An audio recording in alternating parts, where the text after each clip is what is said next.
Welcome to Wellness Made Easy with Wendy and Kirsten. Hi, I'm Wendy. After I graduated with my master's in wellness management, I started my own company, T2 Coaching, health, fitness, and sport. And I'm Kirsten, an athlete, vegan, life coach, and girl mom, running a business focused on helping others create a life they love. We are here to explore all things wellness to help you become the person you've always wanted to be. So if that's why you're here, open your ears and your mind as we tackle the world of wellness together. Hi, friends. Hi, everyone. Hi, Wendy. We did it. I know. Our microphones, everything seems to be working right away. I know. We didn't even know what to do. We got on this, and usually it takes us so long that we're like, can you hear me? Yeah. Can you hear me? Yeah. Do we just go? Yeah. So here we are. We just went. How was your week? It was pretty good. You know, I'm pretty traditional. I pretty much do the same thing. Every day is pretty typical. Like Monday's a typical Monday. All my days of the week are different, but every day's, every Monday's the same. Every Tuesday's the same. Pretty repetitive. Again, I keep it simple, but so far so good. I'm healthy.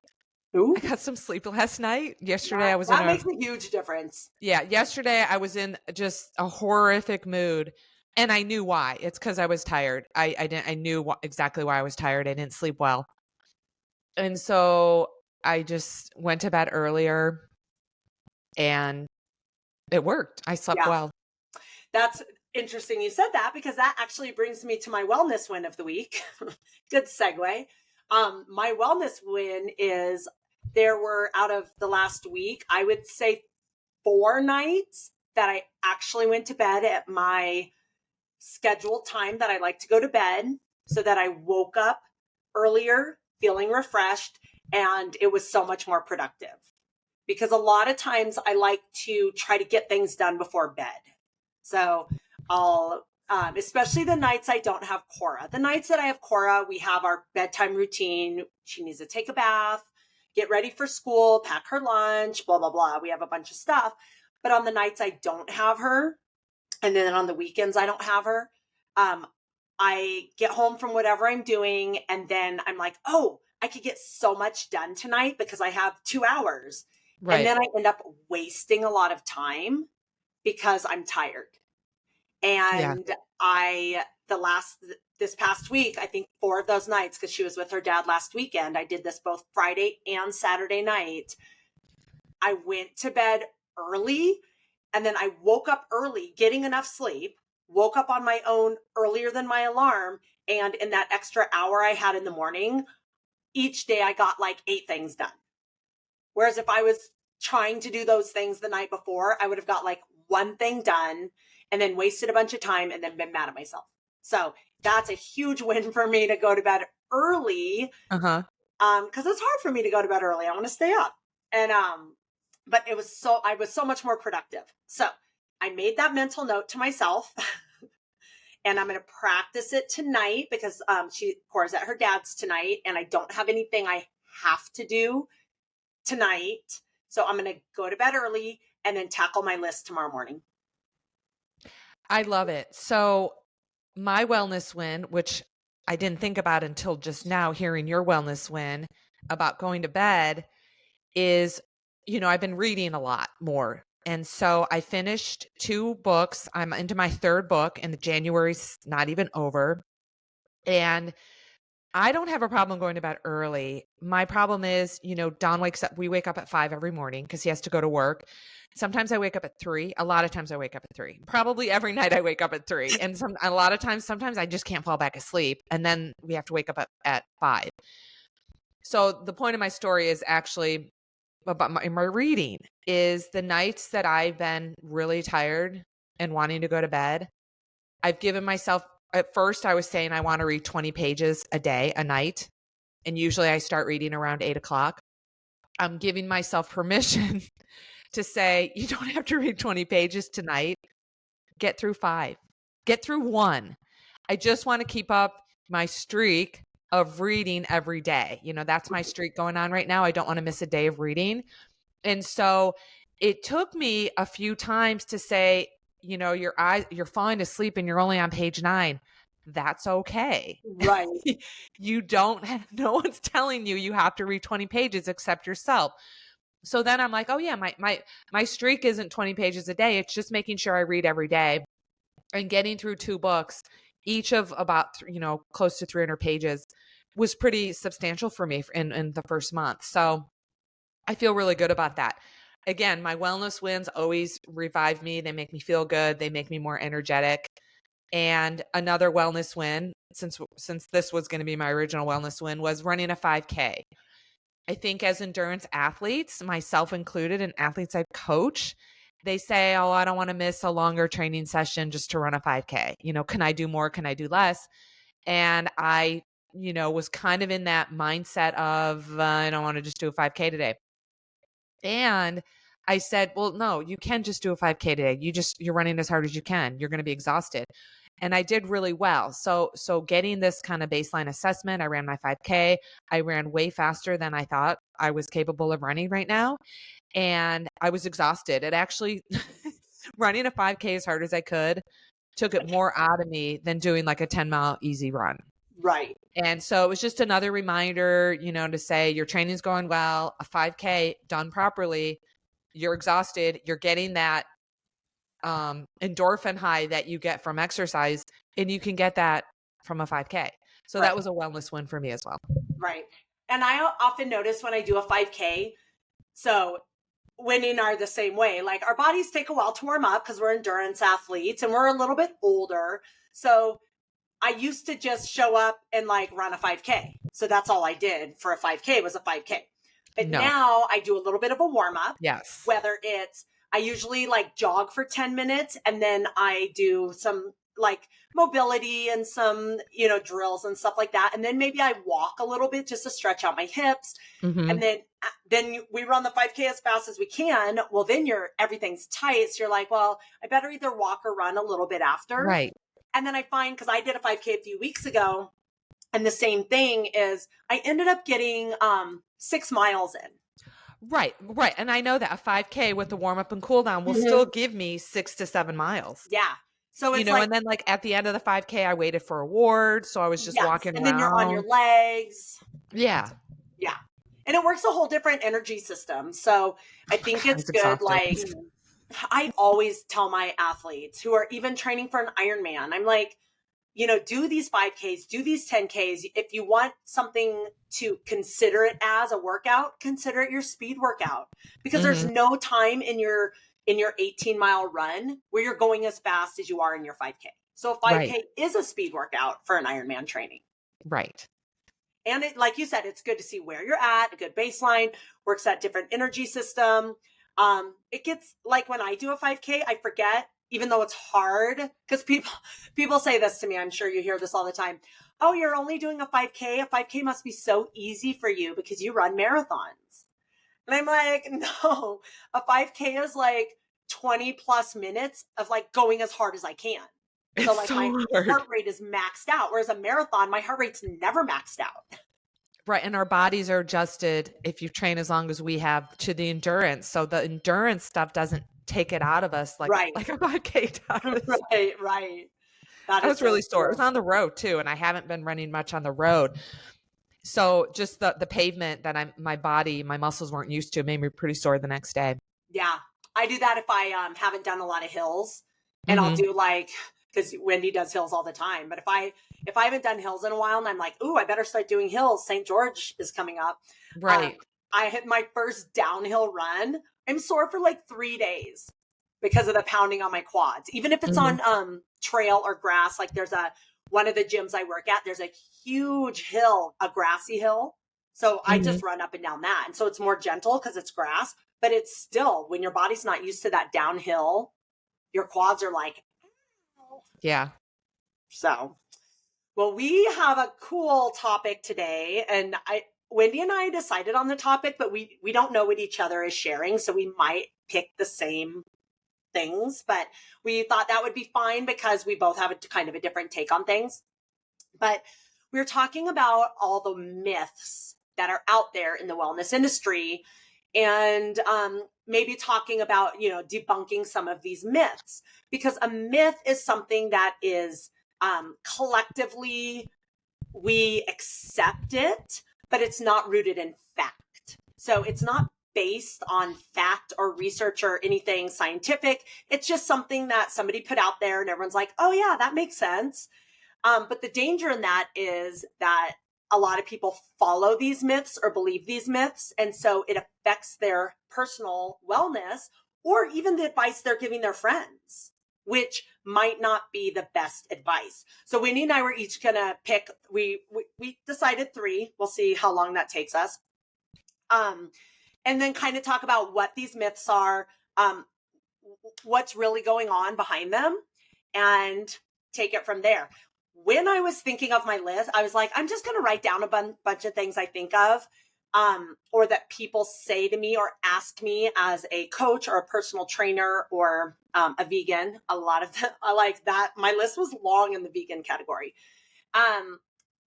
That I thought right off the bat of like 20. So I feel like this might be once a month, once every 6 weeks, once every 2 months. We're going to take 6 more myths or however many and talk about them, because I think this is going to be really valuable for our listeners. Yeah, I do too. So Wendy, why don't you start with myth number 1? Well, again, we are not 100% experts on everything we're talking about, but we know more than the general population. And we want to provide evidence-based knowledge and talk about our experiences with these certain myths.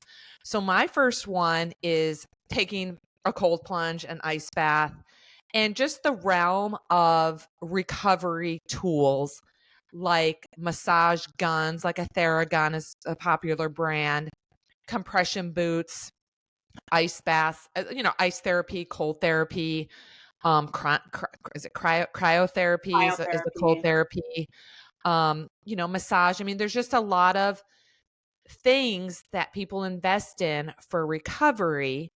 And my point of view, as well as many experts that I follow that do the science, is that if you're not getting proper sleep, proper nutrition, and following a proper exercise or training protocol to make sure you're recovering, those products aren't going to give you the same effect as if you focus on your sleep, your nutrition, and following the proper training protocol.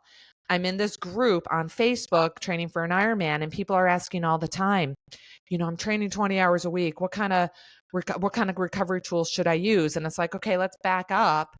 Let's look at your nutrition. Let's look at your sleep first. Let's look at your training protocol. Maybe it's too much volume, too much intensity, too much endurance. We're all different. And you just want to focus on those 3 things. So let's talk about ice baths. I started reading Wim Hof back in 2019, and that kind of exposed me to cold therapy. And back then, after I got used to taking cold showers, I had the opportunity to jump in the outside pool, which they didn't keep open. So I would only do it in the mornings when it was dark out. And I would only go waist deep because I just couldn't get myself to go all the way under. And then spring came along and that cold water became too warm and I kind of missed it. So over the years, I've kind of, take 3 or 4 months out of the year to do these cold plunges. Got down to 36 degrees last week. And my body has adapted, and I dive in and I fully submerge because that makes it easier for me to get in. And my body's adapting to it. And I'm doing it. The reason I started this is to get out of my comfort zone, because cold weather, cold water was just extremely uncomfortable for me. I used to dread the last day of fall because then it meant the next day was the first day of winter. Right. And I just didn't like that period of time. But so it's been more of a challenge for me to do the cold plunging more than it has been for any type of recovery gains or performance gains or anything about that. Because and there's a lot of people that do it at Lifetime, and we share our stories. So that's the reason I do it. And the reason I'm talking about it is because I post on my Facebook story that I did it, and I post the water temperature, the weather, and all that to try to get other people to get out of their comfort zone. This is something I do. Maybe I can encourage you to do something to get out of your comfort zone. And then people ask me, well, what are the benefits? And the benefits could be reduced inflammation, increased immunity, are the main things that people do it for. And also, people that I follow will tell me, you don't want a cold plunge right after a workout because you want the inflammation, because inflammation will enhance muscle growth and muscle stimulation and adaptation. So if you're going to do some sort of cold plunge, don't do it immediately after exercise, even though we think that's the best time because it does feel really good. The science and the research is inconclusive about that. So the bottom line is when you hear this myth or hear something, you want to look at the source of and trust what you're learning. Steve Magnus and Brad Stulberg talk a lot about it in their podcast, The Growth Equation, and now their podcast is actually called Farewell. So they talk a lot about wellness, and they are usually my go-to source for any questions I have about certain myths that we're talking about today. Yeah. And the bottom line is sleep, nutrition is going to enhance recovery before a cold plunge or a compression boot or a massage gun. So it's interesting you talk about this because I actually had an athlete ask me that this week because I posted a picture of me last weekend relaxing with my massage boots. And she goes, "Do those really work?" And so my response, it's kind of like your response. This is why I do it because I don't know if it works for me. I don't know. It's inconclusive. Compression is inconclusive. Right. So what I said was they feel amazing. When I sit there with my massage boots on, going up and down my leg, compression, during it feels so good that whether it's helping me become a faster athlete or recovering more quickly or anything like that, it's not important to me. What's important is it feels relaxing and good for me in the moment. And we all need that. I need that at nighttime when I've been like going all day to put those on my legs and to let them take care of me. Yeah. That's a good response. And I think sometimes when people are looking for the quick fix for recovery, and I think some things could be a false sense of recovery if you don't have your nutrition and sleep dialed in for you. Right. And there's one of the top foremost coaches in the world in triathlon. His athletes have won world championships, have been Olympic Games. And I've heard interviews with his athletes and him as a coach, and these are the top athletes in the world, endurance athletes. They don't do massage. They don't do massage guns. They don't do ice baths. They don't do compression boots. They sleep. They take naps all day long, and their nutrition is dialed in. And these are very scientific people. I've read those. Yeah, they do. They draw blood every 10 minutes during a workout to see where their lactate is at. These are very specific scientific people, and they do not do all these gimmicky things. So I would ask yourself, if you are, like Wendy just said, if you're looking for like that quick fix, if you have a reason, like Wendy's expanding her mental capacity and her comfort zone by doing these cold plunges. I'm taking care of myself and nourishing my body by doing my compression leg things.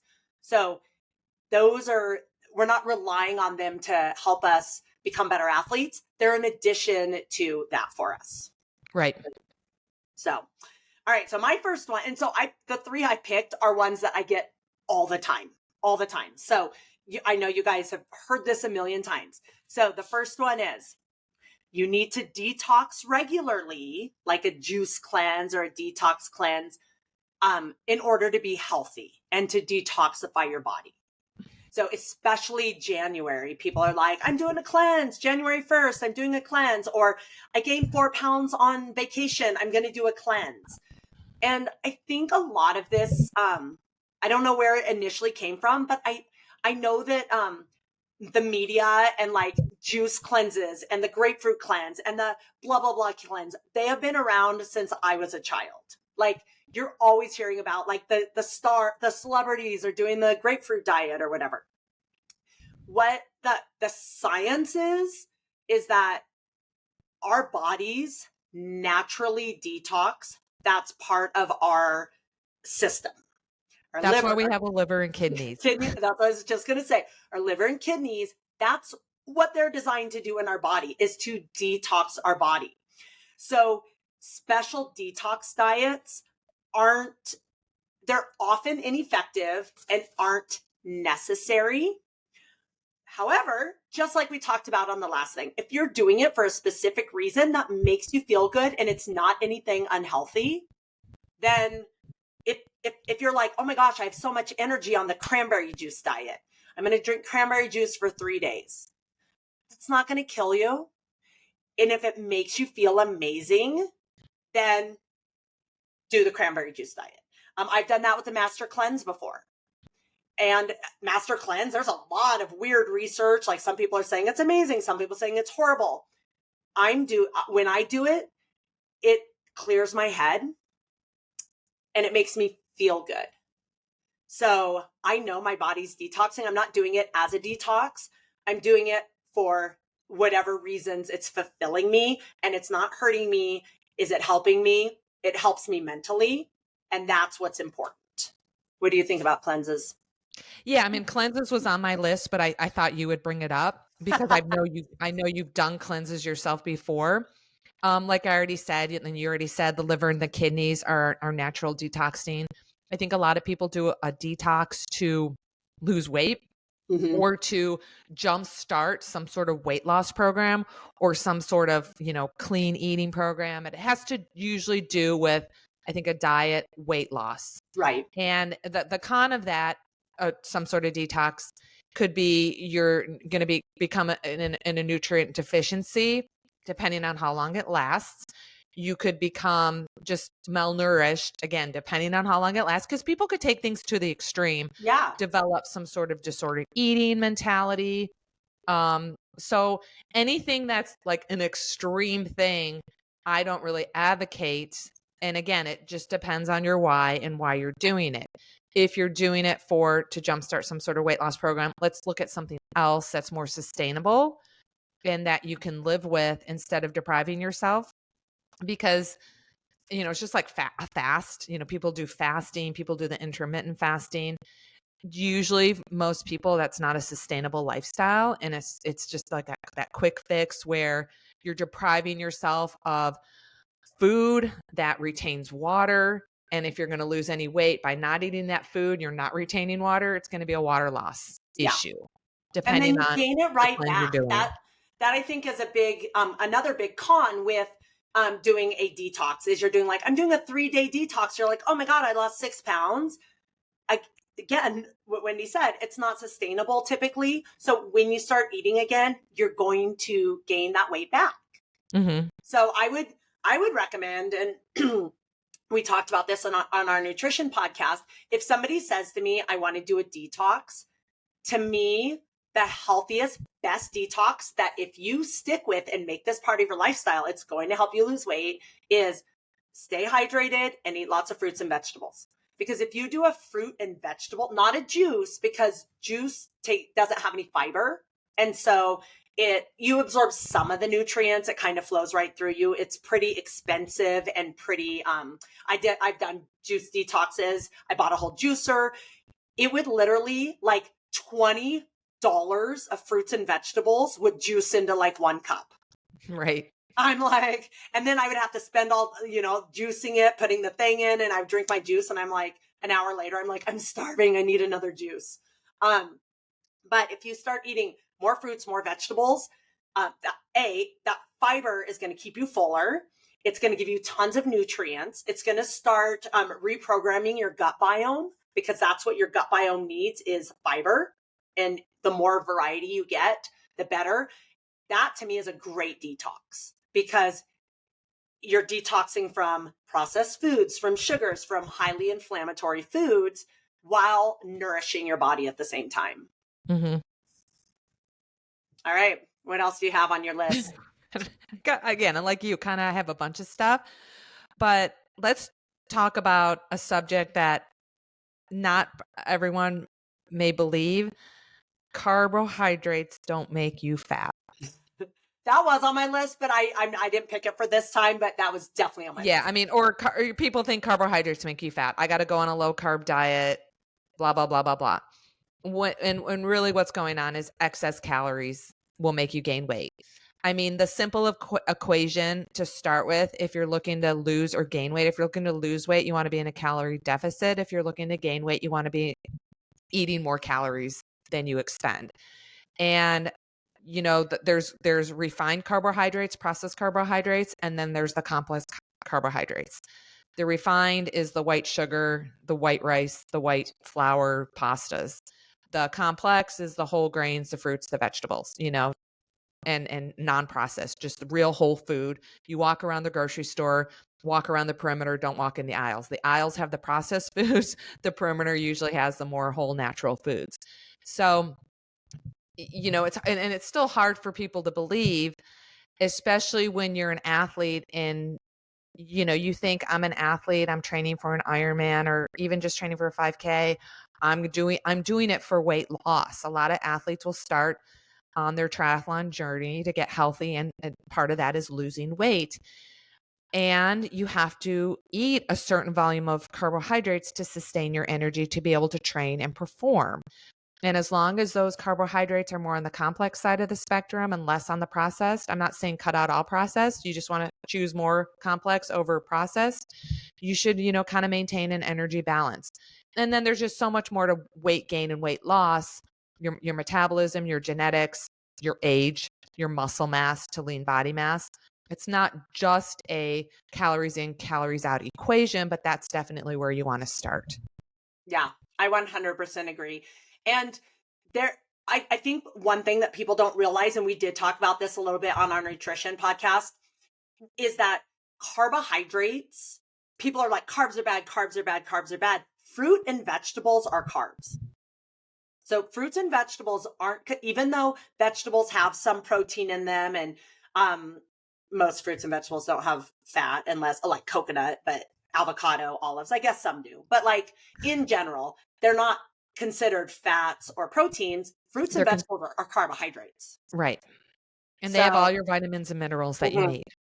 So yeah, so when you're saying like, oh, stay away from carbs, maybe what you're meaning is I'm trying to stay away from processed foods, which is a great thing to stay away from. Yep. So good one. All right. This one. Let me just jump in on the whole weight gain.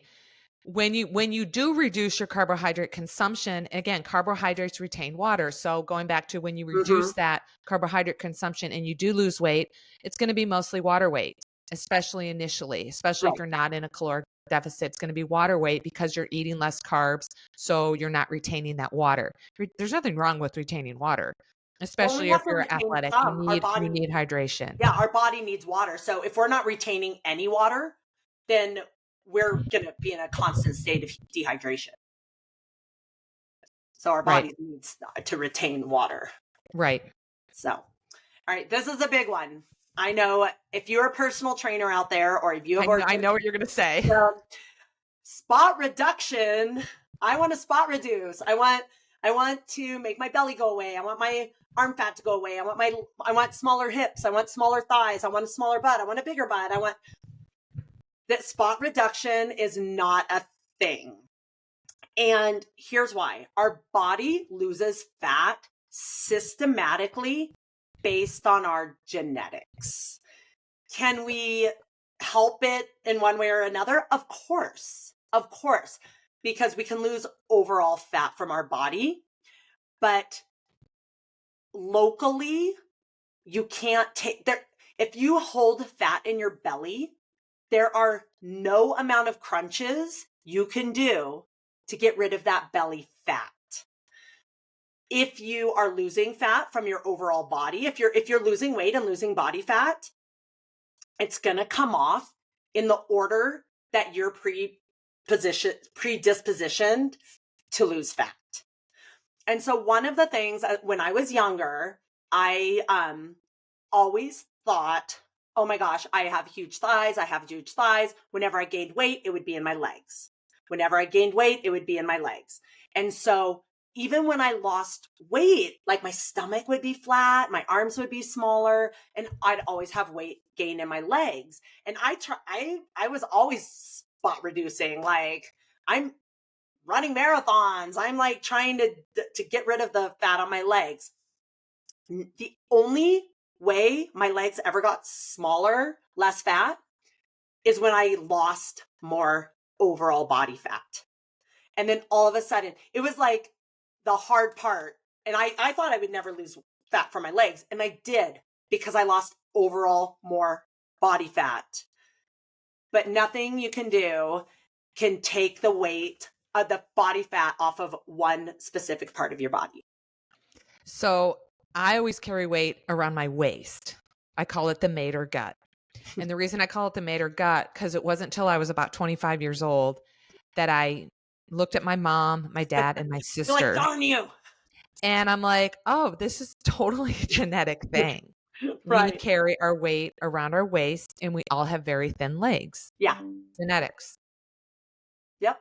Yeah. Same with my family. Like when you look at the women in my family, like we all have pretty small, like upper bodies, small breasts, no body fat around our waist. Even after my sister's like 3 babies, she was still like had a flat stomach. But you look at us and we're more pear-shaped. So we hold our weight a little more in our hips and our legs. And if I gain weight, if I gain 10 pounds from the waist up, you would never know. But I gain it from the waist down, and I look at my mother and I look at my grandma and I look at my sister, and we're all have that same shape. Genetics.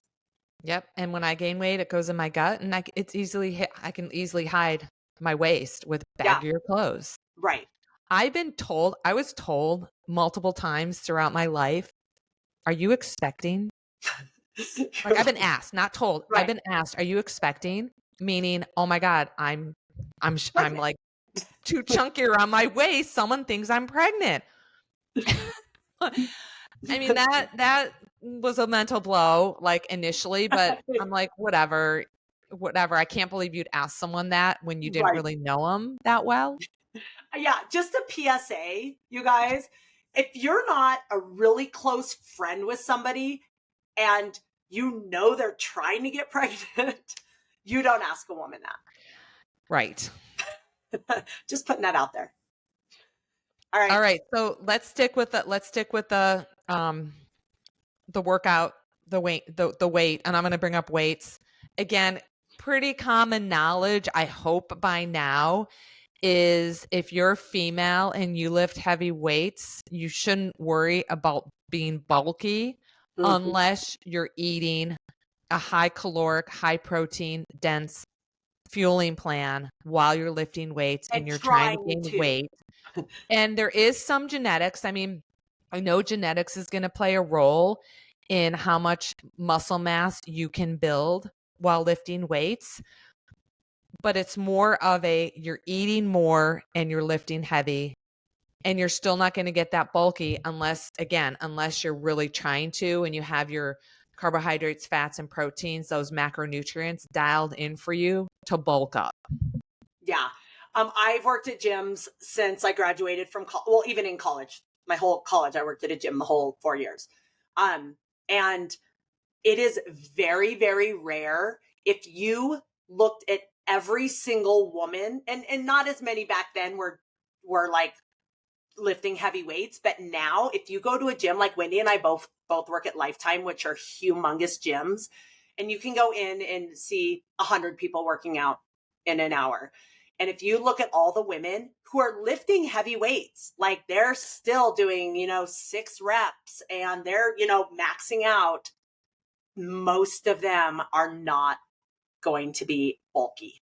It's our bodies just are genetically not predispositioned. You really have to be specifically working to bulk up in order to bulk up when lifting heavy weights. Yep. That was on my list too, but not of the one I chose. All right, this one's going to be this one might be a little,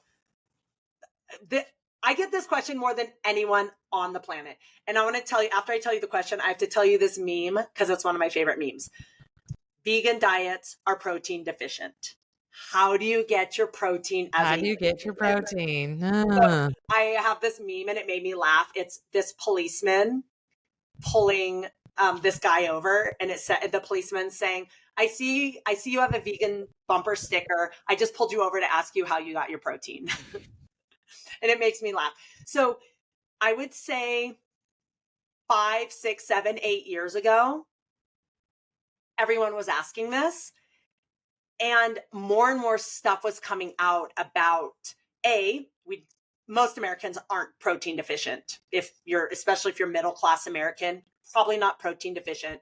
We don't need as much protein as we think. We talked about that just very briefly in our nutrition podcast. And we've learned how many plants actually have protein. So these days, I still get the same amount of people that ask me, where do you get your protein? Same amount of people, and especially as an athlete. So I get this all the time.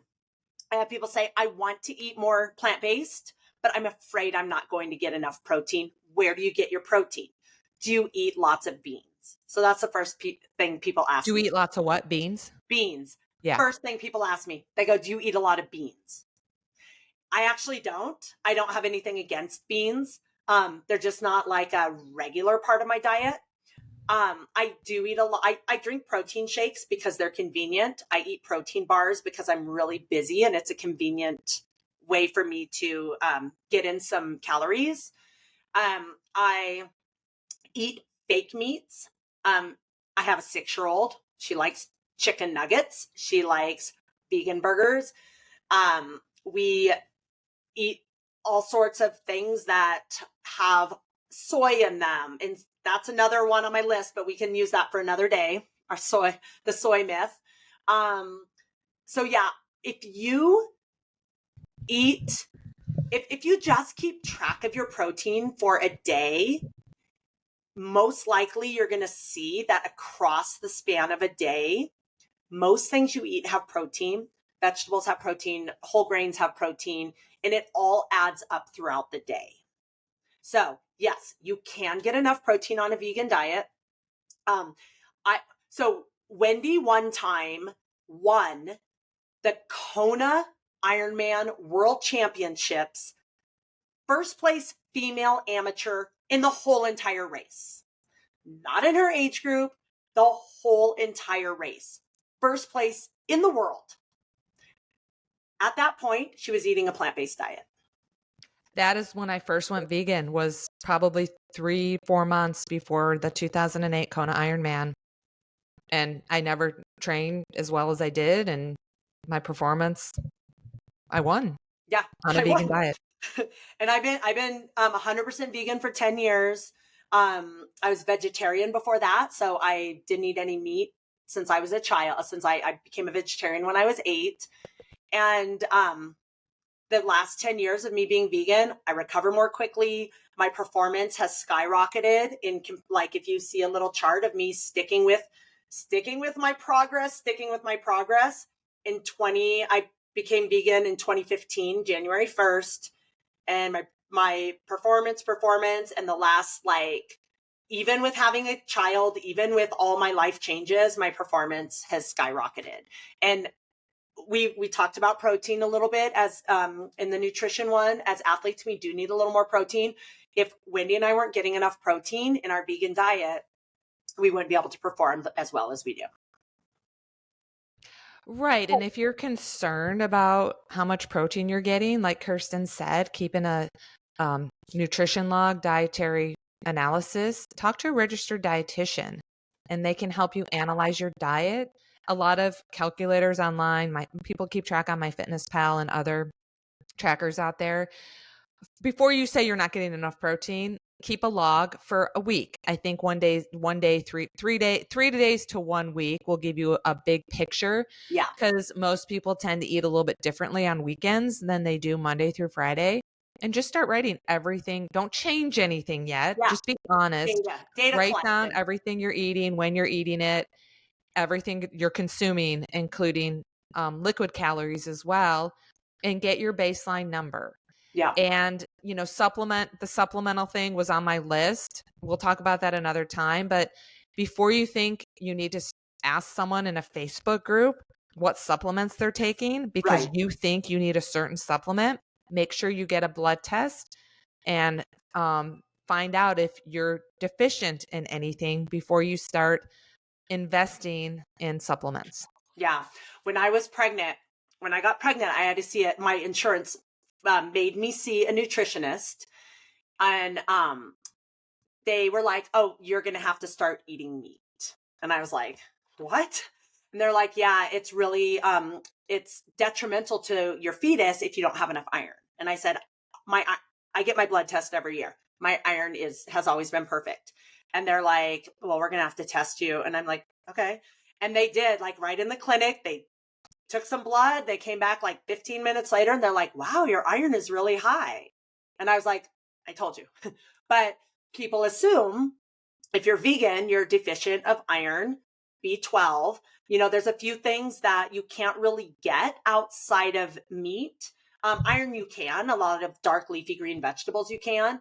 B12, it's a little bit harder, but our bodies are pretty amazing. So if we are going back to our very first thing we said today, if we are sleeping enough, eating a wide variety of fruits and vegetables and whole grains, drinking enough water, taking care of ourselves, then a lot of these things just work themselves out. I know our bodies are pretty freaking amazing. I know, you guys. We should, yeah, amazing. Anything else you want to add, Wendy, before we go to our listener questions? No, I think, there's a lot of things we can talk about, but let's save it for another podcast. Oh my gosh, like I said, like my list was like 20 and I didn't even do deep thinking. I just like off the top of my head started writing things. So if you guys think of anything that you're like, "Oh yeah, I've heard this, but I'm not really sure about us," let us know, because like I said, we're going to do a part 2, part 3, part 4 of this topic, because I think there's just so much out there that is so confusing. All right. What's your listener question? Because mine is completely unrelated. Go ahead first. I got to look for mine. Okay. So this is the one that last week, because I had 2 listener questions, and this is a really good one. And it's, you guys, if you have questions that you're embarrassed, if you're like, "Oh my gosh, I'm embarrassed, but I want to know, I need help," just ask us, because we've been athletes for a really long time, and there's a lot of things that other people might think are embarrassing or like TMI. That there's no such thing. Get what you need. Ask for what you need. Ask for the things you want solutions for. So here's my listener question. No matter how many times I wash my workout clothes, I feel like as soon as I put them on and start working out, they start to stink. Any suggestions? Yes, I have a lot of suggestions. Just right off the bat, most of our workout clothes are polyester or synthetic fiber, which tends to trap bacteria a little bit more. So this is completely normal. So if your clothes stink, you're not disgusting, you're not dirty. It's totally normal. There's some things you can do. You can soak them in white vinegar is one that's really popular. Baking soda. When I was thinking, I was actually talking to her about this, and I'm like, she goes, "Should I do baking soda and vinegar?" And I was thinking, I'm like, I think that's how we used to make volcanoes when we were kids. Do you remember that? Like, Yeah. You put baking soda and you pour vinegar and it like bubbles out. And I'm like, yeah, that's like, don't combine them. That's funny. Yeah. Either baking soda or vinegar. Or they also make sport specific detergents now that are a little bit stronger and have some enzymes in them that might break up those bacteria a little bit more. And then I actually, like, those were my 3 things that I thought offhand. So I actually did look up a couple other solutions. They said avoid fabric softener because it coats the fibers and traps bacteria and smells. I want to say avoid fabric softener because for the environment, that those sheets just clog things up. But so avoid fabric softener. Turn your workout clothes inside out before washing to target the sweat and bacteria that builds up on the inside. So this especially would be for if you're wearing like a long sleeve or short sleeve shirt, because we sweat mostly out of our armpits and between our legs. And so flipping your shorts inside out, flipping your shirt inside out might help the soap, whichever soap you use, help get that bacteria. Wash immediately is instead of letting them sit around for a while. Oh, and this thing I read, it said, if you can't wash your clothes right away, at least like either hang them up or like lay them out until laundry day instead of like piling them really tightly into your hamper, because that can like spread the bacteria. Dry your balls with essential oils, and then essentially over time, the synthetic fibers that most of our workout clothes have, they can break down and become harder to clean. And so if nothing works, it may be time to out with the old, in with the new. Yeah, it's great. Yeah, it was pretty, I'm like, that was a pretty extensive list. Cause I mean, the three things that I would naturally say, I'm like, but I just wanted to look for a few more. So there you go. I'm really happy they asked that type of question, because that's not a question that you hear often. I had a friend way back in the late 90s, early 2000s, when I was a personal trainer, and I was her personal trainer specifically because she needed endurance run coaching as well. And she would always ask me, why do my clothes smell like ammonia all the time? And we looked into like protein breakdown, and it became like, okay, let's look at your nutrition. Are you on a high protein diet, less carbohydrate diet, where you are metabolizing protein for fuel? And that's probably why you smell like ammonia. And so this was so long ago, we never really, not sure if we actually resolved the issue to her question. Right. But that's another reason you may be smelling a certain way, is your body's metabolizing something to make you smell that way. Yeah. And I actually, like, if I'm changing the way I'm eating, like as soon as I start training, I eat more and I take in more electrolytes, and there's times that I smell differently because of what I'm eating and how much I'm working out. So yeah. Our body is metabolizing things differently, or just cleansing in a different way, or my gut health might be changing. There's a lot of things going on in these miraculous bodies that might emit a different type of smell. Yeah. All right. What's yours? All right. This is a different group that I'm in. It's not my group. It's just a different group that I'm in on Facebook. I'm in a lot of Facebook groups. Hi, I'm a master's athlete. And while I still have motivation to train hard, I'm worried about how aging will impact my performance. How do I stay competitive and avoid injuries as I get older? I think this is a great question, and it applies to me. I'm a master's athlete. I will be 52 in 6 weeks. And I have 32 years of triathlon training, wear and tear on my body. And so I'm a little different than most athletes who, if an athlete started training when they were 45 and they're 52, they have 7 years of wear and tear in their body. Whereas I'm a master's athlete with 32 years, almost 33 years of wear and tear in their body. So I think the main things, again, something I've had to educate myself with, but I practice this, is we spoke about this on a previous podcast about how we need more recovery, and it just acknowledging that you may need more recovery days and or days off to allow your body to recover. I was never convinced this in my 40s when friends would tell me, as you get older, you just need more recovery. And I didn't really understand that until it's happened to me. Again, we've already preached how sleep is so important for the recovery. And then as well as the master's athlete, the older athlete, making sure they maintain strength training. As you get older, you naturally lose muscle mass. So you want to maintain that strength training as well as mobility training to keep your tendons, joints, and ligaments mobile.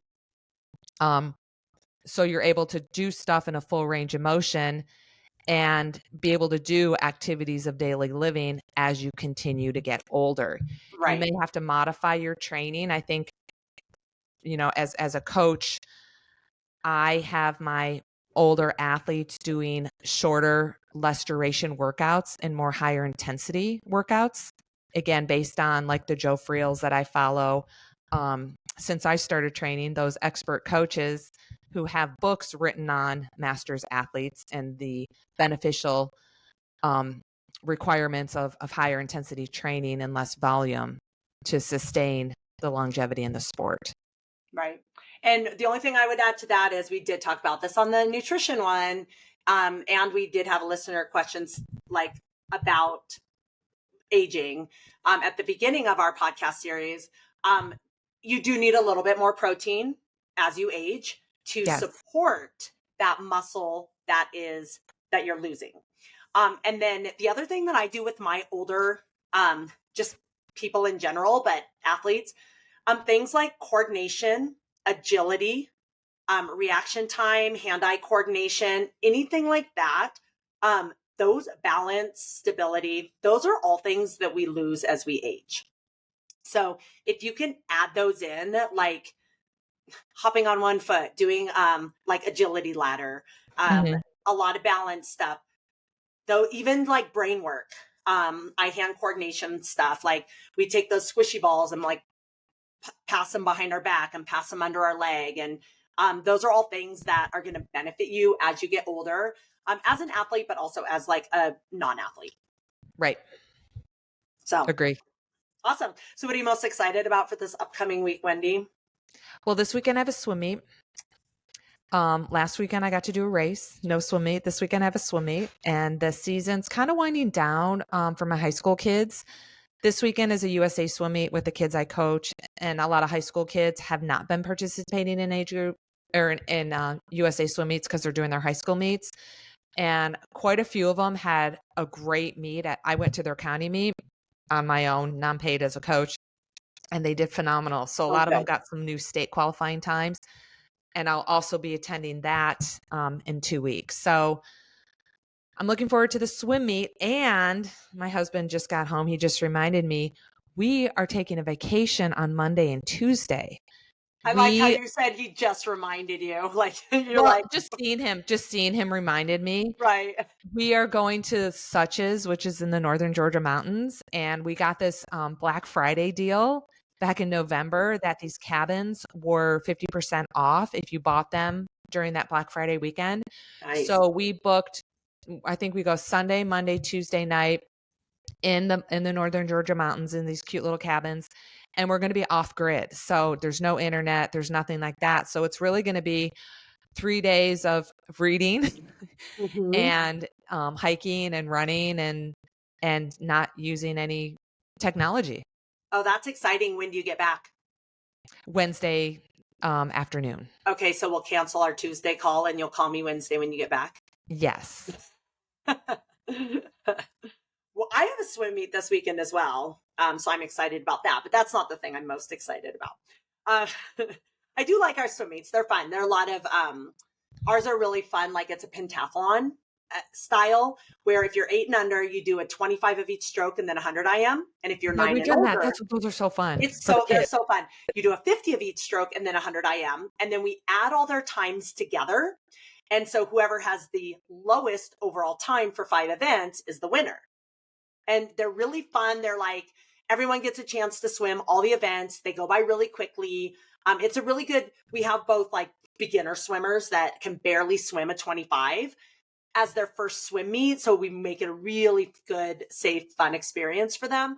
And then we have people all the way up to like high school swimmers that are trying to get a faster overall pentathlon time than the last time we did it. We do them every 6 weeks. It's really fun. So we have one of those, but that's not what I'm most excited about. I think what I'm most excited about this week is the new month. I always love a new month. I'm